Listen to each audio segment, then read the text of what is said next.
Hello, we are from Paris Blockchain Week, and today we're talking about will the crypto will be black, white, or gray?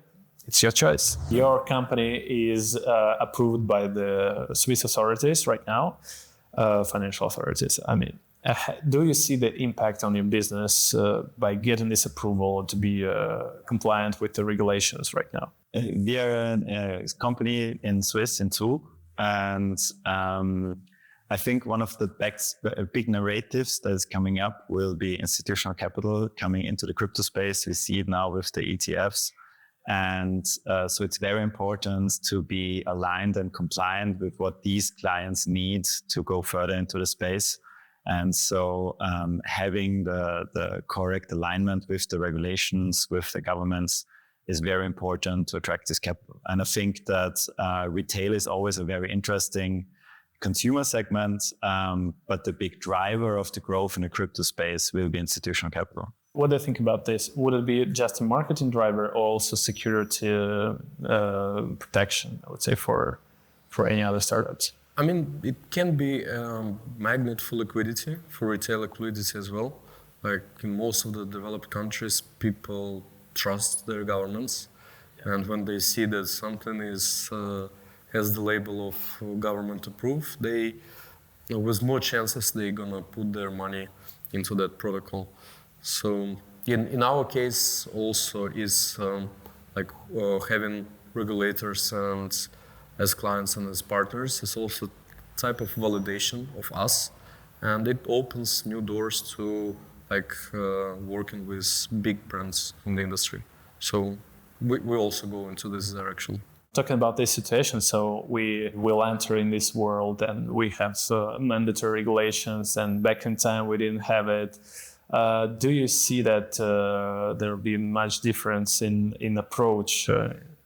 I think market will decide. I'm sure that in future we're gonna have both gray and white and black crypto protocols, where white protocols, they probably gonna have more liquidity, but the black ones that don't want to regulate, there is no power that can push them to do it, and there will be some their own ecosystem where they can do stuff.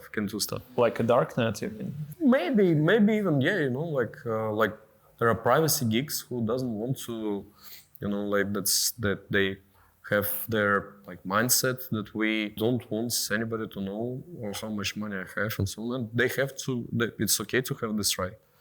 And I would say not darknet, but I would say graynet. Grayness.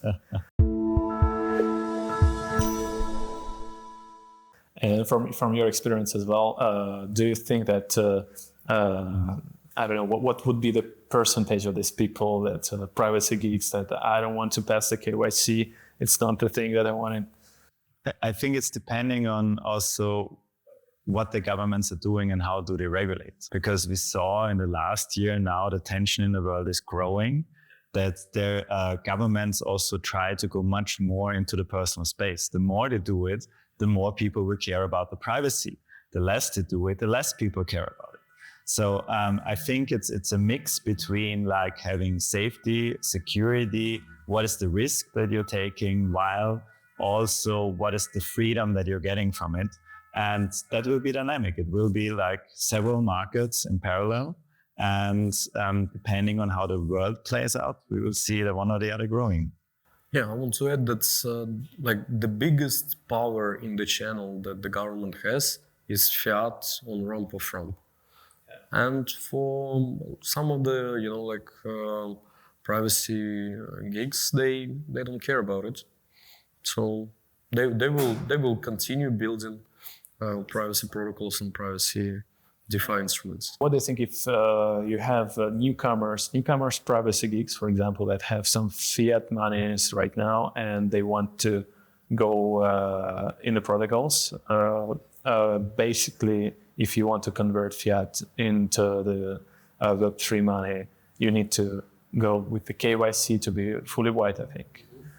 Whether they will have any other opportunities to do it different way. I mean, if you want to stay private all the time. Because it looks like there are always opportunities. Like you can trade art with cash, and while art never leaves the airport, that's existing since like 50 years. So there will always be opportunities. The question is how easy it is versus what is the risk attached. Absolutely, I agree. People who want to have a clean money, they will even find the ways how to convert the black money into white money. The more you lock it down, the more people want to avoid it. Yeah. So like it's like if you have then a lot of incentives which try to control every movement down to the last dollar, you will have a very intensive movement against it. But if you like embrace what like crypto is doing with having like smart contracts, having smart financial products, and if you embrace it and support it, then you make it much easier to track it. So I think it's a way on how you embrace the problem. On this scale, from extreme to a smart way, the common regulations like MiCA, what do you think? It's in the middle, or it's might be adjusted? I mean, to go more extreme in the coming years.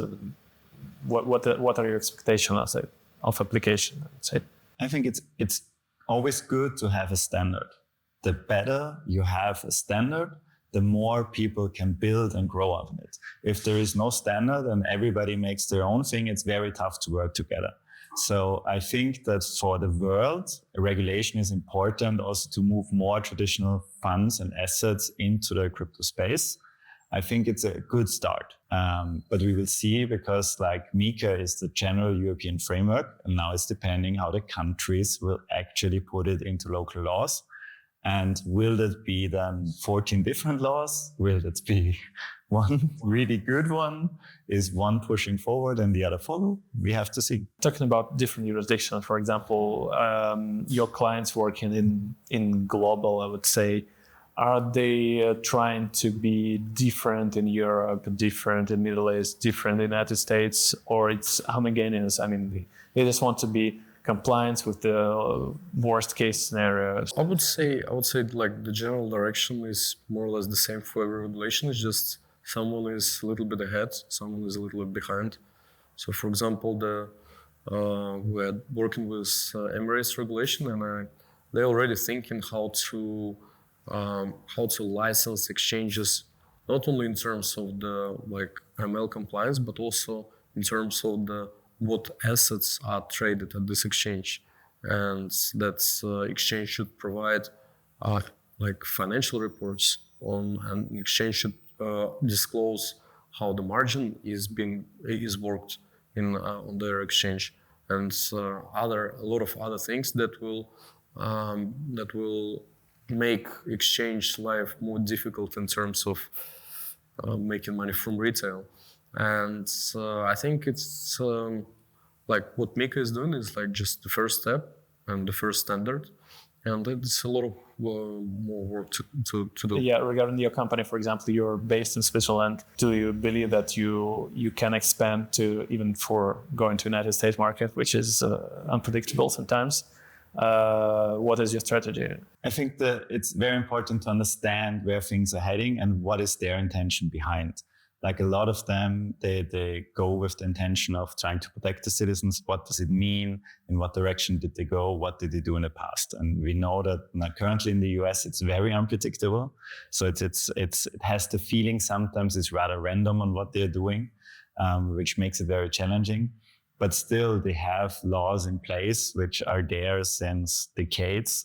And that's what they base the argumentation on. So if you actually comply to these, you have a very good chance to, when the market opens again in the US, that's what I would even call it, that you can be one of the first ones to be active in the market. We got to go to the last question. We ask every comer to our show. We already discussed it in small portions, but this full compliance of KYC to every protocol using MiCA or any other regulations, would it be for the good for the industry or for the bad at the end of the day? What is your opinion on that? I think it's inevitable, and so I would like to see like competition between protocols that are fully compliant and protocols that don't follow the privacy, ideas. And I would like to see the competition, because competition is always pushing products to become better. So in general, yes, I think it's good. What about you? I think that the most important part and the most important benefit also from the crypto space is choice, that you can choose whatever you want. And currently, if I want to choose a fully KYC decentralized portal, it's not really existing. So I think it's exciting to see the space going up. And also for myself, there will be actions where I choose to be KYC'd because I want to have it in my name. And there are other actions, maybe when I buy a meme coin or something, where I say, maybe I stay a little bit private because I want to first figure out if it worked out. Thank you for your comments and thank you for coming today.